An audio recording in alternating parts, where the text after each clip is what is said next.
It's you and an island.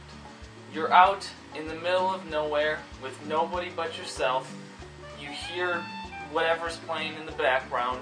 You don't know what's going on, but somehow this island has Wi-Fi. Gonna be important for the list. Now, this is gonna be a top 5 list of games that I personally would take on a stranded island. Now, yes, of course, this kind of does mold down to become my top 5 favorite games list, but there are some games that I'm knocking off this list just due to the fact that I wouldn't play them constantly. But for the most part, these are 5 games with generally no requirement, obviously once per franchise and what have you, but there's really no rules to this. It's essentially just pick 5 games that you would want on a stranded island. If that was the case, there's people that do top 5 foods, top 5 things of that nature, and I might get into that in the future. But for now, we're just going to do my top 5 games that I personally would take on a stranded island. Number 5. I'm going with the game Super Metroid for the Super Nintendo. Now, this game I have adored since my childhood and have beaten it, in all reality, probably in the triple digits amount of times. This game, beginning to end, drags you in, has great music, great gameplay, memorable bosses, great game design, and is such a nostalgic game that even as a kid gave me nightmares. Those Metroids gave me quite the scare as a child, but definitely a game that I would recommend on anybody's top 5 list.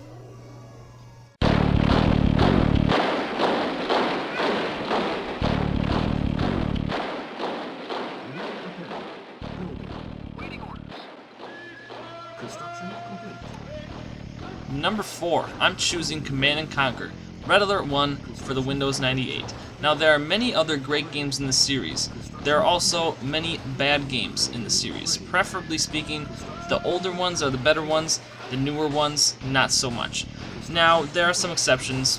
I do enjoy Generals, and I do enjoy Command & Conquer 3 to some extent, but any newer stuff isn't so hot. So I'm really excited for the announcements of the new Command & Conquer game that they're thinking of releasing later this year. And there's also many other reasons why I would take this game on a stranded island. I have skirmished this game since I was a wee lad, and I have always loved it, never gotten bored of it, and even though it's the same units on the same game as the same faction, for some reason it just never gets old.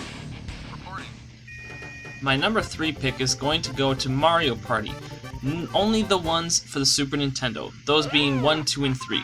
Everything after that kind of sucked.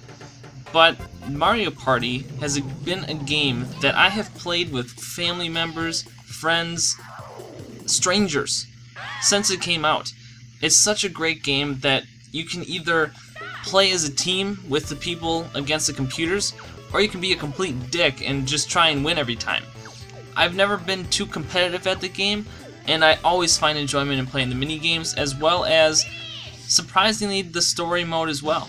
It's a great game. I'm sure most of you know, and most of you will agree, this deserves to be on anybody's list. My number 2 pick is going to any Pokemon game ever, except the Mystery Dungeon games. Pokemon as a series, as every entry in this list, has grown as I have grown. I have loved every single one of these games since first release, and I'll never forget that Christmas that I got the Pokemon Yellow Game Boy with the Pokemon Yellow Pikachu Edition game.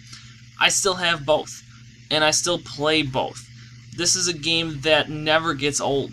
I don't know what it is about it, and I like the fact that they rehash the series and essentially just come up with new Pokemon and a somewhat changed storyline.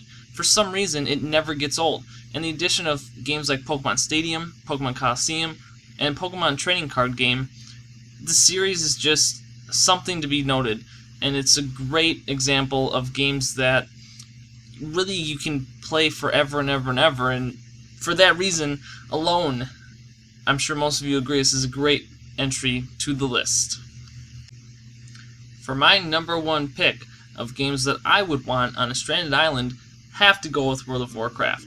This game probably has drained the most hours of my life of probably every other game on this list put together, and that's saying something. Even though it's been the same classes for the most part since its first release, I still find enjoyment in questing, making new characters, the social interaction, the weekly challenges, the challenge of just completing a raid boss, getting an arena team high in rank, getting a new piece of gear. There's just always something that you can do, and never a dull moment in this game. As well as great scenery, great music, and a great atmosphere. That is why I'm choosing World of Warcraft as my #1 game. Hope you guys enjoyed that list. As I said, those are pretty much 5 of my favorite games in the world forever.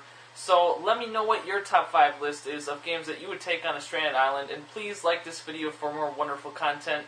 I have a lot of great ideas coming in the near future, and a like would really mean the world to me. So guys, thank you so much for watching. Really looking forward to hearing your top 5, and I will definitely be sure to tweet out games that I think would be great mentions for a top 5 games to play on Stranded Island. As always, Dids here. Thanks for watching. Have a wonderful day.